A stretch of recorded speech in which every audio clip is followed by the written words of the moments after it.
Hi ಎಲ್ರಿಗೂ ನಮಸ್ಕಾರ. Welcome back to my YouTube channel. Already ನಿಮಗೆ ಗೊತ್ತಿರುತ್ತೆ, ತಮ್ಲೈನಲ್ಲಿ ನೋಡಿರ್ತೀರ ಯಾವುದ್ರದ್ದು ವಿಡಿಯೋ ಅಂತ. ಹೌದು, ನಮ್ಮಣ್ಣ ಹೊಸ್ದಾಗಿ ಸ್ಟುಡಿಯೋನ ಓಪನ್ ಮಾಡ್ತಿದ್ದಾನೆ. ಅದ್ರದ್ದು ಕಂಪ್ಲೀಟಾಗಿ ವಿಡಿಯೋನ ನಾನು ನಿಮ್ಮ ಜೊತೆ ಶೇರ್ ಮಾಡ್ಕೊತಾ ಇದ್ದೀನಿ. ಕಂಪ್ಲೀಟಾಗಿ ಶಾಪ್ನ ಯಾವ ರೀತಿ ಓಪನ್ ಮಾಡ್ದೋ, ಪೂಜೆ ಯಾವ ರೀತಿ ಆಯಿತು ಅಂತ ಎಲ್ಲನೂ ನಿಮ್ಮ ಜೊತೆ ಶೇರ್ ಮಾಡ್ಕೊತಾ ಇದ್ದೀನಿ. ಐ ಹೋಪ್ ಈ ವಿಡಿಯೋ ನಿಮ್ಗೆ ಇಷ್ಟ ಆಗುತ್ತೆ ಅಂತ ಅನ್ಕೋತೀನಿ. ಪ್ಲೀಸ್ ವಿಡಿಯೋನ ಕೊನೆವರೆಗೂ ನೋಡಿ, ತುಂಬ ಚೆನ್ನಾಗಿದೆ ವಿಡಿಯೋ, ನಿಮ್ಗೆ ಇಷ್ಟ ಆಗುತ್ತೆ ಅಂತ ಅನ್ಕೋತೀನಿ. ಮತ್ತು ಇನ್ನೂ ಯಾರೂ ನನ್ನ ಚಾನಲ್ನ ಸಬ್ಸ್ಕ್ರೈಬ್ ಮಾಡ್ಕೊಂಡು ನೋಡ್ತಿಲ್ಲ, ಪ್ಲೀಸ್ ಸಬ್ಸ್ಕ್ರೈಬ್ ಮಾಡಿಕೊಂಡು ನನ್ನ ಚಾನಲ್ನ ನೋಡಿ. ಸ್ವಲ್ಪ ಗಂಟಲು ಕಟ್ಟಿರೋದ್ರಿಂದ ಸ್ವಲ್ಪ ವಾಯ್ಸ್ ಚೆನ್ನಾಗಿ ಬರ್ತಿಲ್ಲ, ಪ್ಲೀಸ್ ಅಡ್ಜಸ್ಟ್ ಮಾಡ್ಕೊಳ್ಳಿ. ಮತ್ತು ವಿಡಿಯೋನ ಸ್ಟಾರ್ಟ್ ಮಾಡೋಣ ಬನ್ನಿ. ನಾನು ಮೊದಲಿಗೆ ಹಿಂದಿನ ದಿವಸದಿಂದನೇ ವಿಡಿಯೋನ ಸ್ಟಾರ್ಟ್ ಮಾಡ್ತಾಯಿದ್ದೀನಿ. ಏನಾದರೂ ಗಿಫ್ಟ್ ಕೊಡಬೇಕು, ಹೊಸ್ದಾಗಿ ಓಪನ್ ಮಾಡ್ತಿದ್ದಾನೆ, ಒಳ್ಳೇದಾಗಲಿ ಅಂತ ಅಂದ್ಬಿಟ್ಟು ಗಿಫ್ಟ್ ತರೋಕ್ಕೆ ಅಂತ ಅಂದ್ಬಿಟ್ಟು ಚಂದ್ರಾಪಟ್ಟಣಕ್ಕೆ ಹೋಗ್ತಾ ಇದ್ದೆ.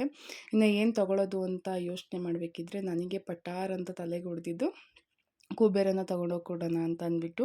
ಏಕೆಂದರೆ ಮತ್ತೊಬ್ಬರು ಇನ್ನೊಬ್ಬರಿಗೆ ಕುಬೇರನ ಕೊಟ್ಟರೆ ತುಂಬ ಅಂದರೆ ತುಂಬ ಒಳ್ಳೇದಂತೆ, ಏಳಿಗೆ ಆಗುತ್ತಂತೆ. ಸೊ ಹಾಗಾಗಿ ಇವನು ಹೇಗಿದ್ದರೂ ಸ್ಟುಡಿಯೋನ ಓಪನ್ ಮಾಡ್ತಿದ್ದಾನಲ್ಲ, ಇವನಿಗೆ ಒಳ್ಳೇದಾಗುತ್ತೆ, ಎಲ್ಲ ಚೆನ್ನಾಗಾಗುತ್ತೆ ಅಂತ ಅಂದ್ಬಿಟ್ಟು ಕುಬೇರನ ಕೊಡೋಣ ಅಂತ ಅಂದ್ಬಿಟ್ಟು ಹೋಗಿ ಎಲ್ಲ ನೋಡ್ತಿದ್ದೆ. ಯಾವ್ದು ಚೆನ್ನಾಗಿದೆ ಅಂತ ಅಂದ್ಬಿಟ್ಟು ನೋಡ್ತಾ ಇದ್ದೆ. ಬಟ್ ಯಾವುದೋ ಅಷ್ಟೊಂದೇನು ಚೆನ್ನಾಗಿರಲಿಲ್ಲ, ವೆಯ್ಟ್ ಇರಲಿಲ್ಲ ಕುಬೇರ. ಬಟ್ಟು ಅಮೌಂಟ್ ಮಾತ್ರ ಜಾಸ್ತಿ ಹೇಳ್ತಿದ್ರು. ಫೈನಲಾಗಿ ಒಂದು ಕುಬೇರನ ಸೆಲೆಕ್ಟ್ ಮಾಡಿದೆ. ಈ ಕುಬೇರನ ವೆಯ್ಟ್ ಇರಲಿಲ್ಲ, ಬಟ್ಟು ಎಲ್ಲದಕ್ಕೂ ಹೋಲಿಸ್ಕೊಂಡ್ರೆ ಇದೊಂಚೂರು ಪರವಾಗಿತ್ತಿಲ್ಲ ಅಂತ ಅನ್ನಿಸ್ತು. ಅದನ್ನು ಗಿಫ್ಟ್ ಪ್ಯಾಕ್ ಮಾಡಿಸ್ಕೊಂಡು ಇನ್ನು ಅಲ್ಲಿಂದ ಮನೆಗೆ ಹೋಗೋಕ್ಕೆ ಅಂತ ಅಂದ್ಬಿಟ್ಟು ಹೊರಟ್ವಿ. ಇನ್ನು ಮನೆಗೆ ಬಂದಾದಮೇಲೆ ಬೆಳಗ್ಗೆ ಬೇಗ ಎದ್ದು ಕಂಪ್ಲೀಟಾಗಿ ಎಲ್ಲ ಕೆಲಸ ಮುಗಿಸ್ಕೊಂಡು ಇನ್ನು ಹೋಗೋಕ್ಕೆ ಅಂತ ಅಂದ್ಬಿಟ್ಟು ಬಂದು. ಬಟ್ ನಾನು ಎಲ್ಲೂ ಅಷ್ಟೊಂದು ವಿಡಿಯೋ ಮಾಡ್ಕೊಂಡಿಲ್ಲ, ಏಕೆಂದರೆ ಬಸ್ಸು ತುಂಬ ಅಂದರೆ ತುಂಬ ರಶ್ ಇತ್ತು. ಹಾಗಾಗಿ ಇನ್ನು ಪಾಪು ಜೊತೆ ಇದ್ಕೊಂಡು ಏನೂ ಮಾಡೋಕ್ಕಾಗಲ್ಲ, ಅವನು ಫೋನು ಅಂತ ಫೋನ್ ಕಿತ್ಕೊಂಡ್ಬಿಡ್ತಾನೆ, ವಿಡಿಯೋ ಮಾಡ್ಕೊಳಕ್ಕಾಗಲಿಲ್ಲ. ಇನ್ನು ಬಸ್ಸಲ್ಲಿ ಬರ್ತಾ ಬರ್ತಾ ಸೀಟ್ ಸಿಕ್ಕಾದ್ಮೇಲೆ ಅದುವೇ ಒಂದೊಂದು ವಿಡಿಯೋನ ಕ್ಯಾಪ್ಚರ್ ಮಾಡಿಕೊಂಡೆ ಅಷ್ಟೇ. ಇನ್ನು ನಮ್ಮ ಅಣ್ಣ ಸ್ಟುಡಿಯೋನ ಎಲ್ಲಿ ಓಪನ್ ಮಾಡ್ತಿದ್ದಾನೆ ಅಂತ ಅಂದರೆ ಅವ್ರ ಊರು ಬಂದು ಅರಸೀಕೆರೆ. ಸೊ ಅದಕ್ಕಾಗಿ ಅರಸೀಕೆರೆಯಲ್ಲೇ ಓಪನ್ ಮಾಡ್ತಿದ್ದಾನೆ. ಇನ್ನು ಅಂದರೆ ಶಾಪ್ ಓಪನ್ ಆಗಿ 15 ದಿವಸ ಆಗೋಗಿದೆ. 15 ದಿವಸ ಆದಮೇಲೆ ನಾನು ವಿಡಿಯೋನ ಅಪ್ಲೋಡ್ ಮಾಡ್ತಾಯಿದ್ದೀನಿ. ಆಲ್ರೆಡಿ ವಿಡಿಯೋಸ್ನ ಹಾಕಿದ್ದೀನಿ ಯೂಟ್ಯೂಬಲ್ಲಿ ಮತ್ತು ಇನ್ಸ್ಟಾಗ್ರಾಮಲ್ಲಿ. ಯಾಕೆ ಅಂತ ಅಂದ್ಬಿಟ್ಟು ನನಗೆ ತೋಟದಲ್ಲಿ ಸ್ವಲ್ಪ ಕೆಲಸ ಇರೋದ್ರಿಂದ ಸ್ವಲ್ಪ ಆಗಲಿಲ್ಲ ಬೇಗ ವಿಡಿಯೋನ ಎಡಿಟ್ ಮಾಡಿ ವಾಯ್ಸ್ ಓವರ್ ಕೊಟ್ಟು ಅಪ್ಲೋಡ್ ಮಾಡೋದಕ್ಕೆ. ಸೊ ಹಾಗಾಗಿ ಸ್ವಲ್ಪ ಅಡ್ಜಸ್ಟ್ ಮಾಡ್ಕೊಳ್ಳಿ. ಇನ್ನು ಅರಸೀಕೆರೆಗೆ ಬಂದ್ವಿ. ಬಂದಾದಮೇಲೆ ಇದು ಅರಸೀಕೆರೆ ಬಸ್ ಸ್ಟ್ಯಾಂಡು, ತುಂಬ ಹತ್ರನೇ. ಅರಸೀಕೆರೆ ಬಸ್ ಸ್ಟ್ಯಾಂಡಿಂದ ಈಗ ಓಪನ್ ಮಾಡ್ತಿರೋದು ಸ್ಟುಡಿಯೋ ತುಂಬ ಅಂದರೆ ತುಂಬ ಹತ್ರ, ನಡ್ಕೊಂಡೇ ಹೋಗ್ಬೋದು. ನಾನು ಸ್ಟುಡಿಯೋ ನೋಡಿರಲಿಲ್ಲ, ಸೊ ಹಾಗಾಗಿ ಫೋನ್ ಮಾಡಿಕೊಂಡು ಬಂದೆ. ಇನ್ನು ತುಂಬ ಹತ್ರ, ಆರಾಮ್ಸೆಯಾಗಿ ಒಂದು ನಿಮಿಷದಲ್ಲಿ ಬರ್ಬೋದು. ಇನ್ನು ಇಲ್ಲಿ ನಿಂತಿದ್ದಾನಲ್ಲ, ಇವನೇ ನಮ್ಮಣ್ಣ, ಇಲ್ಲೇ ಓಪನ್ ಮಾಡ್ತಿರೋದು ಸ್ಟುಡಿಯೋನ. ಇನ್ನು ನಾವು ಬಂದ್ವಿ. ಆಲ್ರೆಡಿ ಪೂಜೆ ಆಗೋಗಿದೆ ಅಂತ ಅಂದ್ಕೊಂಡು, ಏಕೆಂದರೆ ಅವನು ಆ ರೀತಿ ಹೇಳಿದ್ದ ನಮಗೆ 6 ಗಂಟೆ ಅಷ್ಟಿಗೆ ಪೂಜೆ ಆಗೋಗ್ಬಿಡುತ್ತೆ ಅಂತ. ಸೊ 10 ಗಂಟೆ ಆದರೂ ಇನ್ನೂ ಪುರೋಹಿತರೇ ಬಂದಿರಲಿಲ್ಲ, ಇನ್ನು ಏನೂ ರೆಡಿ ಮಾಡ್ಕೊಂಡಿದ್ದಿಲ್ಲ ಪೂಜೆಗೆ. ಇನ್ನು ನಾವು ಬಂದು ಅಯ್ಯೋ ಇನ್ನೂ ನಿಧಾನಕ್ಕೆ ಬರ್ಬೋದಿತ್ತಲ್ಲ ಅಂತ ಅಂದ್ಕೊಂಡು ಬರ್ತಿದ್ದೋ. ಮತ್ತು ಇವನು ನಮ್ಮಣ್ಣ ಪ್ರಭು ಅಣ್ಣ ಅಂತ ಅಂದ್ಬಿಟ್ಟು ಇವನು ರೇಗಿಸ್ತಿದ್ದ, ಓ ಯೂಟ್ಯೂಬಲ್ಲಿ ಬಂದುಬಿಟ್ಲು, ಯೂಟ್ಯೂಬಲ್ಲಿ ವೀಡಿಯೋ ಮಾಡಿಕೊಂಡು ಅಂತ ಅಂದ್ಬಿಟ್ಟು. ಇನ್ನು ಇದೇ ಓಪನ್ ಮಾಡ್ತಿರೋದು, ಇದೇ ಸ್ಟುಡಿಯೋ ಓಪನ್ ಮಾಡ್ತಿರೋದು ಅವನು. ಅವ್ನಿಗೆ ಹೆಂಗೆ ಬೇಕು ಹಂಗೆ ಮಾಡಿಸ್ಕೊಂಡಿದ್ದಾನೆ ಒಳಗಡೆ ಎಲ್ಲ ಡಿಸೈನ್ನ. ಇನ್ನು ಕಂಪ್ಲೀಟಾಗಿ ಈ ರೀತಿ ಸಿಂಪಲಾಗೇ ಮಾಡ್ತಿರೋದು, ಯಾರನ್ನೂ ಏನು ಕರೆದಿಲ್ಲ. ಅಂದರೆ ತುಂಬ ಹತ್ರದವ್ರಷ್ಟೇ ಕರೆದು ಮಾಡ್ತಿರೋದು, ತುಂಬ ಸಿಂಪಲಾಗೇ ಮಾಡ್ಕೊತಾ ಇದ್ದಾನೆ. ಇನ್ನು ಇಲ್ಲಿ ಪಕ್ಕದಲ್ಲಿ ಖಾಲಿ ಇರೋದ್ರಿಂದ ಸ್ವಲ್ಪ ಅದು ಪೂಜೆ ಸಾಮಾನು ಎಲ್ಲ ಇಟ್ಕೊಳ್ಳೋಕ್ಕೆ ಸ್ವಲ್ಪ ಅನುಕೂಲ ಆಗಿದೆ ಇವ್ರಿಗೆ. ಇನ್ನು ನಾವು ಬಂದ್ವಿ, ಕೂತ್ಕೊಂಡ್ವಿ. ಎಲ್ಲ ಇನ್ನೂ ಅವ್ರು ಬಂದಿದ್ದಿಲ್ವಲ್ಲ ಪುರೋಹಿತರು, ಸೊ ಹಾಗಾಗಿ ಕೂತ್ಕೊಂಡೆಲ್ಲ ಮಾತಾಡ್ತಿದ್ವಿ. ಅವರು ನಮ್ಮಣ್ಣ ಅತ್ತಿಗೆ, ಈ ಕಡೆ ಸೈಡಲ್ಲಿರೋರು ನಮ್ಮಮ್ಮ, ಮತ್ತು ಇವ್ನು ನನ್ನ ಮಗ, ಇವರು ನಮ್ಮ ದೊಡ್ಡಮ್ಮ, ಇವರು ನಮ್ಮಮ್ಮನ ಅಕ್ಕ, ಸ್ವಂತ ಅಕ್ಕ. ಇವ್ರ ಮಗ ಚಿಕ್ಕವನು ಹೇಮಂತ್ ಅಂತ, ಇವಾಗ ಓಪನ್ ಮಾಡ್ತಿರೋದು ಸ್ಟುಡಿಯೋನ. ಇನ್ನು ಅಲ್ಲಿದ್ದಾರಲ್ಲ ಪ್ರಭು ಅಂತ ಅಂದ್ಬಿಟ್ಟು, ಅವರು ಬೆಂಗಳೂರಲ್ಲಿರೋದು. ಅಲ್ಲಿ ಕೂತಿದ್ದಾರಲ್ಲ ಅವರು ಬೆಂಗಳೂರಲ್ಲಿರೋದು. ಇನ್ನು ಅವರಿಬ್ಬರು ಬೆಂಗಳೂರಲ್ಲಿರೋದು ಫ್ಯಾಮಿಲಿ. ಇವಾಗ ಇನ್ನೂ ಅವ್ರು ಬಂದಿಲ್ಲ, ಅವ್ರಿಗೋಸ್ಕರ ವೆಯ್ಟ್ ಮಾಡ್ತಿದ್ದೋ. ಅದಕ್ಕೆ ನಾನು ಇವನಿಗೆ ಬೈತಿದ್ದೆ, ನಮ್ಮನ್ನ ಯಾಕೆ ಇಷ್ಟು ಬೇಗ ಬರೋಕ್ಕೆ ಹೇಳ್ದೆ ಅಂತ ಅಂದ್ಬಿಟ್ಟು. ನಾವು ತುಂಬ ಅಂದರೆ ತುಂಬ ಬೇಗನೆ ಬಂದುಬಿಟ್ವಿ. ಇವಾಗ ಪುರೋಹಿತರು ಬಂದರು. ಇನ್ನು ಇವನ್ನೆಲ್ಲ ಕ್ಯಾಮ್ರಾಗಳೆಲ್ಲ ನೀಟಾಗಿ ಸೆಟ್ ಮಾಡಿ ಇಡ್ತಾ ಇದ್ದಾನೆ ಪೂಜೆಗೆ ಅಂತ ಅಂದ್ಬಿಟ್ಟು. ಇನ್ನು ಎಲ್ಲ ಅವರೇ ಮಾಡ್ತಿದ್ರಲ್ಲ ಅಂದ್ಬಿಟ್ಟು ನಾವು ಆಚೆ ಕಡೆ ನಿಂತ್ಕೊಂಡು ನೋಡ್ತಿದ್ದೋ. ಎಲ್ಲ ಹುಡುಗರೇ ಅಂದರೆ ಗಂಡು ಮಕ್ಕಳೇ ಮಾಡ್ತಿದ್ರು, ಸೊ ಹಾಗಾಗಿ ನಾವು ಸುಮ್ಮನೆ ನಿಂತ್ಕೊಂಡು ನೋಡ್ತಿದ್ದೋ. ಇನ್ನು ಪುರೋಹಿತರು ಬಂದ ತಕ್ಷಣ ಬೇಗ ಬೇಗ ಎಲ್ಲ ಕೊಟ್ಬಿಡಬೇಕು, ಇಲ್ಲಾಂದರೆ ಅವ್ರಿಗೆ ಸಿಟ್ಟು ಸ್ವಲ್ಪ ಜಾಸ್ತಿ. ಎಲ್ಲನೂ ಬೇಗ ಬೇಗ ಕೊಟ್ಟರೆ ಬೇಗ ಬೇಗ ಮಾಡಿಕೊಡ್ತಾರೆ. ಆಲ್ರೆಡಿ ಇನ್ನೂ ಯಾರೂ ಟಿಫನ್ ಮಾಡಿದ್ದಿಲ್ಲ. ಸೊ ತುಂಬ ಟೈಮ್ ಆಗಿತ್ತು. ಇವನ್ನೆಲ್ಲ ನೀಟಾಗಿ ಜೋಡಿಸ್ತಿದ್ದಾನೆ. ಇನ್ನು ನಮ್ಮ ದೊಡ್ಡಮ್ಮ ಎಲ್ಲ ನೀಟಾಗಿ ಮಾಡಿಕೊಡ್ತಿದ್ದಾರೆ ಅವರಿಗೆ. ಇನ್ನು ಬೇಗ ಬೇಗ ಪೂಜೆ ಮಾಡೋಕ್ಕೆ ಅಂತ ಅಂದ್ಬಿಟ್ಟು ಎಲ್ಲನೂ ಮಾಡ್ಕೋತಿದ್ರು. ತುಂಬ ಸಿಂಪಲ್ಲಾಗಿ ಡೆಕೋರೇಷನ್ ಮಾಡಿದ್ದಾನೆ. ಆ ಥರ ಏನು ಗಿರ್ಸಿ ಆ ಥರ ಏನು ಮಾಡಿಲ್ಲ. ತುಂಬ ಸಿಂಪಲ್ಲಾಗಿ ಇವರೇ ಮಾಡಿರೋದು. ಈಗ ಪೂಜೆಗೆ ಎಲ್ಲರಿಗೂ ಕಂಕಣ ಕಟ್ತಿದ್ರು. ಕಂಕಣನ ಎಲ್ಲರೂ ಅಂದರೆ ಇವಾಗ ಇಲ್ಲಿ ನಿಂತಿದ್ದಾರಲ್ಲ ವೈಟ್ ಕಲರ್ ಶರ್ಟು, ಇವರು ಗೋಪಿ ಅಣ್ಣ ಅಂತ ಅಂದ್ಬಿಟ್ಟು ಇವರು ಸಹ ನಮ್ಮ ಅಣ್ಣನ ಜೊತೆನೇ ಇದೇ ಸ್ಟುಡಿಯೋದಲ್ಲೇ ವರ್ಕ್ ಮಾಡ್ತಾರೆ. ಇನ್ನು ಇವ್ರು ನಮ್ಮ ದೊಡ್ಡಮ್ಮ ಕಟ್ಟಿಸ್ಕೊಂಡವ್ರಲ್ಲ ಅವ್ರ ದೊಡ್ಡಪ್ಪ, ಇವನು ನಮ್ಮ ಅಣ್ಣ. ಇನ್ನು ನಮ್ಮ ಅಣ್ಣನೂ ಸಹ ಕಂಕಣನ ಕಟ್ಟಿಸ್ಕೊತಾ ಇದ್ದ. ಇನ್ನು ನಾನು ಬಾ ಕಟ್ಟಿಸ್ಕೊ, ನೀನು ತಂಗಿ ಅಲ್ವಾ ಅಂತ ಕರಿತಿದ್ರು. ಸರಿ ಕಟ್ಟಿಸ್ಕೊಳ್ಳಿ, ಆಮೇಲೆ ಕಟ್ಟಿಸ್ಕೊತೀನಿ ಅಂತ ಅಂದ್ಬಿಟ್ಟು ನಿಂತಿದ್ದೆ. ಇನ್ನು ಎಲ್ಲರೂ ಫ್ಯಾಮಿಲಿ ಎಲ್ಲ ಕಂಕಣನ ಕಟ್ಟಿಸ್ಕೊಂಡಾಯಿತು. ನೆಕ್ಸ್ಟು ನಾನು ಬಾಬಾ ಅಂತ ಅಂತಿದ್ದಕ್ಕೆ ನಾನು ಹೋಗಿ ಕಂಕಣನ ಕಟ್ಟಿಸ್ಕೊಂಡೆ. ಇನ್ನು ಕಂಕಣನ ಕಟ್ಟಿಸ್ಕೋಬೇಕಿದ್ರೆ ಅವರು ನನ್ನನ್ನು ಕೇಳ್ತಿದ್ರು, ಕಂಕಣನ ಏನಕ್ಕೆ ಕಟ್ಟಿಸ್ಕೋತಾರೆ ಅಂತ ಗೊತ್ತಾ ಅಂತ ಅಂದ್ಬಿಟ್ಟು. ಸೊ ನನಗೆ ಗೊತ್ತಿಲ್ಲ ಕಂಕಣ ಯಾಕೆ ಕಟ್ಟಿಸ್ಕೋತಾರೆ ಅಂತ ನಾನು ಹೇಳ್ತಿದ್ದೆ. ಕಂಕಣನ ಏನಕ್ಕೆ ಕಟ್ಟಿಸ್ಕೋಬೇಕು ಅಂತ ಅಂದರೆ, ನಮಗೆ ಏಕಾಗ್ರತೆ, ಪೂಜೆ ಮಾಡಬೇಕಿದ್ರೆ ಗಮನ ಯಾವ ಕಡೆನೂ ಹೋಗಬಾರ್ದು. ಪೂಜೆ ಕಡೆ ಮಾತ್ರ ಗಮನ ಇರಬೇಕು. ಮತ್ತು ನಾವೇನು ಮನಸ್ಸಲ್ಲಿ ಸಂಕಲ್ಪ ಮಾಡ್ಕೊಂಡಿರ್ತೀವಿ ಆ ಸಂಕಲ್ಪ ಆಗಲಿ, ಒಳ್ಳೆಯದಾಗಲಿ, ಎಲ್ಲರಿಗೂ ಒಳ್ಳೆಯದಾಗಲಿ ಪೂಜೆಯಿಂದ ಅಂತ ಅಂದ್ಬಿಟ್ಟು ಅದಕ್ಕೋಸ್ಕರ ಕಟ್ಟಿಸ್ಕೊಳ್ಳೋದು ಕಂಕಣನ ಅಂತ ಅಂದ್ಬಿಟ್ಟು ಹೇಳ್ತಾಯಿದ್ರು. ಇನ್ನು ಆಗಿನ ಕಾಲದ್ದು ರಾಜರೆಲ್ಲ ಇದೇ ರೀತಿಯೇ ಮಾಡ್ತಾಯಿದ್ರು ಅಂತ ಅಂದ್ಬಿಟ್ಟು ಎಲ್ಲ ನೀಟಾಗಿ ಸ್ಪಷ್ಟವಾಗಿ ಹೇಳ್ತಾಯಿದ್ರು ಏನಕ್ಕೆ ಅಂತ ಅಂದ್ಬಿಟ್ಟು. ನಾನು ಅಂತ ಅಂದ್ಬಿಟ್ಟು ಇದು ಮಾಡ್ತಿದ್ದೆ. ಇನ್ನು ಕಂಕಣ ಎಲ್ಲ ಕಟ್ಟಿಸ್ಕೊಂಡ ನಂತರ ಪೂಜೆನ ಸ್ಟಾರ್ಟ್ ಮಾಡಿದ್ರು. ಫ್ಯಾಮಿಲಿ ಎಲ್ಲ ಕೂತ್ಕೊಂಡ್ರು ಪೂಜೆಗೆ. ಇನ್ನು ದೊಡ್ಡಪ್ಪ, ದೊಡ್ಡಮ್ಮ, ಅಣ್ಣ ಮತ್ತು ಗೋಪಿ ಅಣ್ಣ ಮತ್ತು ಅವರಮ್ಮ ಇಷ್ಟು ಜನನೂ ಸಹ ಪೂಜೆಗೆ ಕೂತ್ಕೊಂಡ್ರು. ನಾವು ಪೂಜೆ ಮಾಡೋದನ್ನು ನೋಡಿಕೊಂಡು ನಿಂತಿದ್ದು ಆಚೆ ಕಡೆ ಎಲ್ಲ. ಅಂದರೆ ಬಂದಿರೋ ಗೆಸ್ಟ್ ಎಲ್ಲ ನಿಂತ್ಕೊಂಡು ನೋಡ್ತಿದ್ದು. ಇವರು ಪುರೋಹಿತರು ಇದ್ದಾರಲ್ಲ, ಇವರು ತುಂಬ ಅಂದರೆ ತುಂಬ ಚೆನ್ನಾಗಿ ಪೂಜೆ ಮಾಡಿಕೊಡ್ತಾರೆ. ಅವರು ಹೇಳ್ತಾರಲ್ಲ ಮಂತ್ರ, ಅದನ್ನು ಕೇಳೋಕ್ಕೆ ತುಂಬ ಚೆನ್ನಾಗಿರುತ್ತೆ. ತುಂಬ ಅರ್ಥಪೂರ್ಣವಾಗಿ ಹೇಳ್ತಾ ಇರ್ತಾರೆ. ನಮಗೆ ಗೊತ್ತಾಗುತ್ತೆ, ಅರ್ಥಗಳು ಗೊತ್ತಾಗುತ್ತೆ, ಅಷ್ಟು ಸ್ಪಷ್ಟವಾಗಿ ಹೇಳ್ತಾರೆ. ನೀಟಾಗಿ ಹೇಳ್ತಾರೆ ಕನ್ನಡದಲ್ಲಿ. ಎಲ್ಲ ಕನ್ನಡದಲ್ಲೇ ಹೇಳೋದು. ಬಟ್ ಇವರು ಎಷ್ಟು ಸ್ಪಷ್ಟವಾಗಿ ಅಂತಂದರೆ ವಿವರಣೆ ಚೆನ್ನಾಗಿ ಕೊಡ್ತಾರೆ. ನಂಗೆ ಇಷ್ಟ ಆಗುತ್ತೆ ಇವ್ರು ಮಾತಾಡೋದು. ಮಾತ್ರ ಪೂಜೆನೂ ಅಷ್ಟೇ ಎಷ್ಟು ಬೇಗ ಮಾಡಿಕೊಟ್ರು ಅಂದರೆ ತುಂಬ ಬೇಗ ಮಾಡಿಕೊಟ್ರು ಮತ್ತು ತುಂಬ ಚೆನ್ನಾಗೂ ಮಾಡಿಕೊಟ್ರು. ಪೂಜೆಲಿ ಎಲ್ಲೂ ಬೇಜಾರಾಗಲ್ಲ. ಇವರು ಪೂಜೆ ಮಾಡಬೇಕಿದ್ರೆ ತುಂಬ ಚೆನ್ನಾಗಿ ಮಾಡಿಕೊಡ್ತಾರೆ. ಇನ್ನು ಮನೆ ಅಂದರೆ ದೊಡ್ಡಪ್ಪವ್ರ ಮನೇಲಿ ಏನೇ ಮಾಡಿದ್ರು ಇವರೇ ಬರೋದು ಪೂಜೆ ಮಾಡೋದಕ್ಕೆ. ಇವರು ಇಲ್ಲೇ ಶಿವನ ದೇವಸ್ಥಾನಕ್ಕೆ ಪೂಜೆ ಮಾಡ್ತಾರಂತೆ ಅಂತ ಅಣ್ಣ ಹೇಳ್ತಿದ್ದ. ಇನ್ನು ನಮ್ಮ ಅಣ್ಣಂಗೆ ನಾನು ಅವನಕ್ಕಿಂತ ಜಾಸ್ತಿ ಇವನ ಜೊತೆ ಅಡ್ಜಸ್ಟ್ ಆಗ್ತೀನಿ. ಇವನು ನಾನು ಒಂದೇ ಥರ ಮೈಂಡ್ಸೆಟ್ಟು. ಈಗ ಮಾಡಬೇಕು ಅಂದರೆ ಈಗ ಮಾಡಿಬಿಡ್ಬೇಕಷ್ಟೇ ಆ ರೀತಿ. ಇವನು ನಾನು ಏನೋ ಒಂಥರ ಬಾಂಡಿಂಗು. ಅವನ ಜೊತೆ ಬೇರೆ ಥರ, ಇವನ ಜೊತೆನೇ ಬೇರೆ ಥರ. ಆದರೆ ನಾನು ಇವನ್ನ ಬಿಟ್ಕೊಡಲ್ಲ, ಇವನು ನನ್ನ ಬಿಟ್ಕೊಡಲ್ಲ. ಹಂಗೆ ನಾವಿಬ್ಬರು. ಅದಕ್ಕೆ ಎಲ್ಲರೂ ಬೈತಿರ್ತಾರೆ, ನೀವಿಬ್ಬರು ಒಂದೇ ಅಂತ ಅಂದ್ಬಿಟ್ಟು. ಆ ರೀತಿ ಮೈಂಡ್ಸೆಟ್ ನಮ್ಮದು.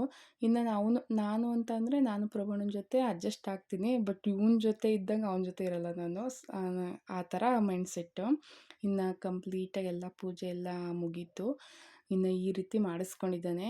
ಇವನೇ ಮಾಡಿಸ್ಕೊಂಡಿರೋದು ಎಲ್ಲನೂ. ರಾಘವೇಂದ್ರ ಸ್ವಾಮಿದೇ ಫೋಟೋನು ಸಹ ಇಟ್ಟಿದ್ದಾನೆ. ಇನ್ನು ಲೋಗೋ ಈ ಥರ ಮಾಡಿಸ್ಕೊಂಡಿದ್ದಾನೆ. ನನಗೆ ಸೀರಿಯಸ್ಸಾಗಿ ಈಗಲೂ ಅದು ಇನ್ಷಿಯಲ್ ಏನು ಅಂತ ನನಗೆ ಈಗಲೂ ಅರ್ಥ ಆಗಿಲ್ಲ. ಅವನೇನೋ ಹೇಳ್ತಾನೆ, ನಂಗೆ ತಲೆಗೆ ಹೋಗಲ್ಲ ಅದು. ಚೆನ್ನಾಗಿ ಮಾಡಿಸ್ಕೊಂಡಿದ್ದಾನೆ ಮಾತ್ರ. ಇಂಟೀರಿಯಲ್ ವರ್ಕೆಲ್ಲ ಇವನೇ ಮಾಡಿಸ್ಕೊಂಡಿರೋದು. ಅಂಗಡಿಗೆ ತುಂಬ ಚೆನ್ನಾಗಿ ಮಾಡಿಸ್ಕೊಂಡಿದ್ದಾನೆ. ಇಷ್ಟು ಪುಟಾಣಿ ಅಂಗಡಿ ಆಗಿದ್ದರೂ ಅದನ್ನು ನೀಟಾಗಿ ಮಾಡಿಸ್ಕೊಂಡು ಎಷ್ಟು ಲುಕ್ಕಾಗಿ ಕಾಣಿಸ್ತಿದೆ ಅಲ್ವಾ. ಅಂದರೆ ನೀವು ನೋಡ್ತಿದ್ದೀರಲ್ಲ, ನಿಮಗೂ ಹಂಗೆ ಅನಿಸುತ್ತೆ ಅಲ್ವಾ.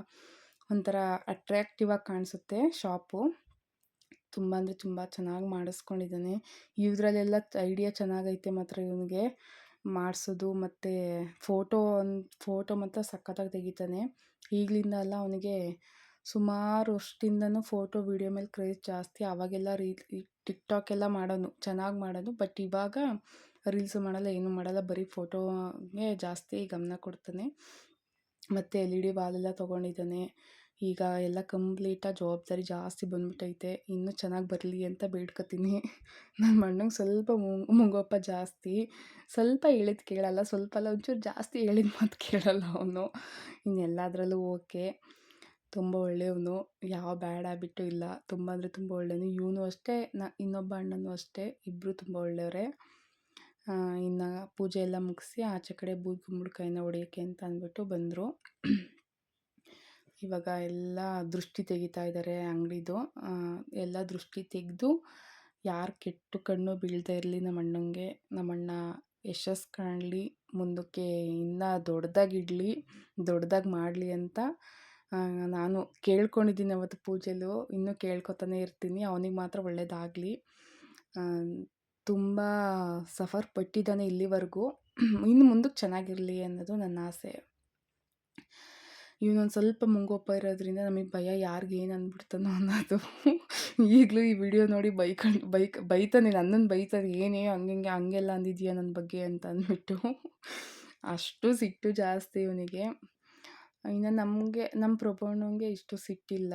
ಅವನೆಲ್ಲನೂ ಯೋಚನೆ ಮಾಡಿ ಮಾತಾಡ್ತಾನೆ, ಯೋಚನೆ ಮಾಡಿ ಒಂದು ಕೆಲಸ ಮಾಡ್ತಾನೆ. ಅವ್ನು ಸೇಮ್ ನಮ್ಮ ದೊಡ್ಡಪ್ಪನ ಥರನೇ ಎಲ್ಲ. ಅವ್ನು ಎ ಟು ಝೆಡ್ ದೊಡ್ಡಪ್ಪನ ಥರನೇ. ಅವ್ನು ಹೊಡ್ಬಿಟ್ಟವನೆ. ಇವನು ನಾನು ಸ್ವಲ್ಪ ಒಂದು ಯಾರ ಮಾತು ಕೇಳಲ್ಲ. ನೀವು ಅಂದ್ಕೊಳ್ಳಿ, ನಾವು ಹಂಗೆ ಹೋಗ್ತಾನೆ ಇರ್ತೀವಿ ಅಂತ ಹೋಗ್ತಾ ಇರ್ತೀವಿ ಇಬ್ಬರೂ. ಇವನು ಅಷ್ಟೇ, ನಾನು ಅಷ್ಟೇ, ಇಬ್ಬರು ಒಂದೇ ಥರನೇ ನಾವು. ಯಾರು ಏನು ಅಂದ್ಕೊಂಡ್ರು ಕೇರ್ ಮಾಡಲ್ಲ ಅನ್ನಂಗೆ ಹೋಗೋದು ಮೈಂಡ್ ಸೆಟ್ಟು.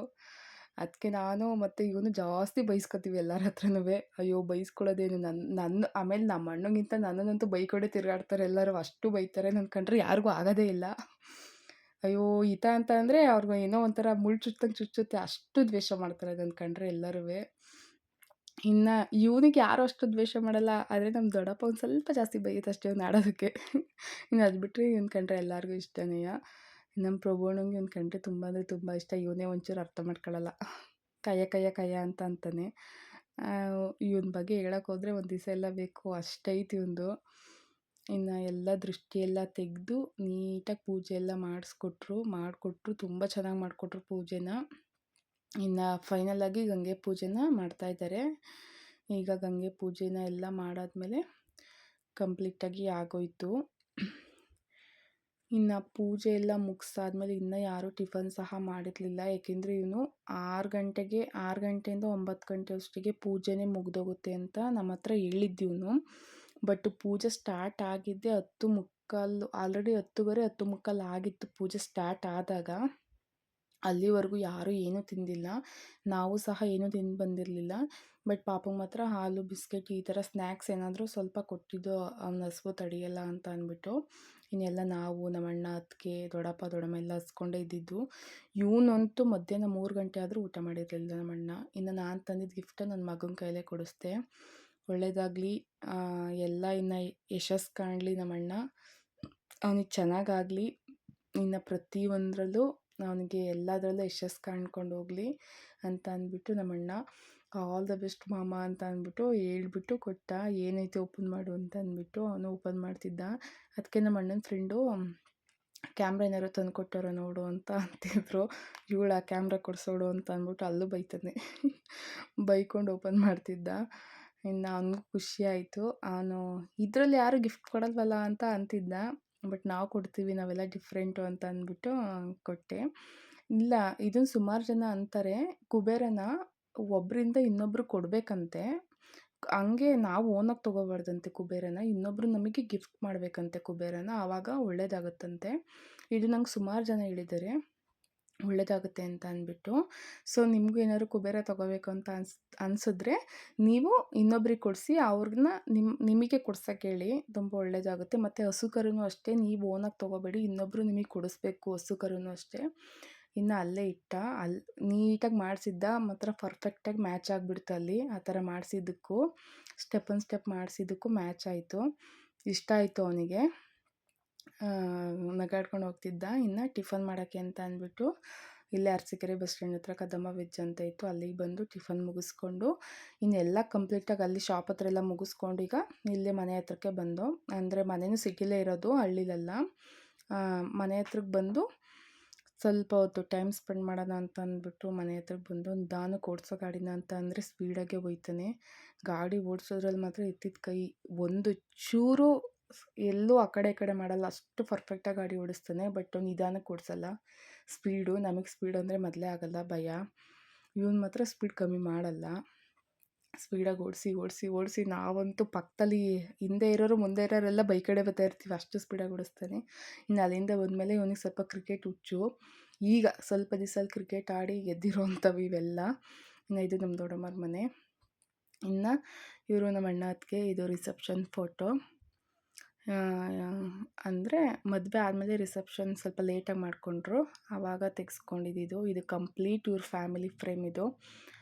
ಅಣ್ಣ, ದೊಡ್ಡಪ್ಪ, ಅಣ್ಣ, ದೊಡ್ಡಮ್ಮ, ಅತ್ತಿಗೆ ಇಷ್ಟು ಕಂಪ್ಲೀಟಾಗಿ ಇವ್ರ ಫ್ಯಾಮಿಲಿ ಇದು. ಇನ್ನು ಈ ವಿಡಿಯೋನ ಇಲ್ಲಿಗೆ ಎಂಡ್ ಮಾಡ್ತಾಯಿದ್ದೀನಿ. ಐ ಹೋಪ್ ಈ ವಿಡಿಯೋ ನಿಮ್ಗೆ ಇಷ್ಟ ಆಗುತ್ತೆ ಅಂತ ಅಂದ್ಕೋತೀನಿ. ಪ್ಲೀಸ್ ಎಲ್ಲರೂ ನಮ್ಮ ಅಣ್ಣಂಗೆ ವಿಶ್ ಮಾಡಿ ಒಳ್ಳೆಯದಾಗಲಿ ಅಂತ ಅಂದ್ಬಿಟ್ಟು. ಐ ಹೋಪ್ ಈ ವಿಡಿಯೋ ನಿಮಗೆಲ್ಲ ಇಷ್ಟ ಆಗುತ್ತೆ ಅಂತ ಅಂದ್ಕೋತೀನಿ. ಪ್ಲೀಸ್ ಸಪೋರ್ಟ್ ಮಾಡಿ.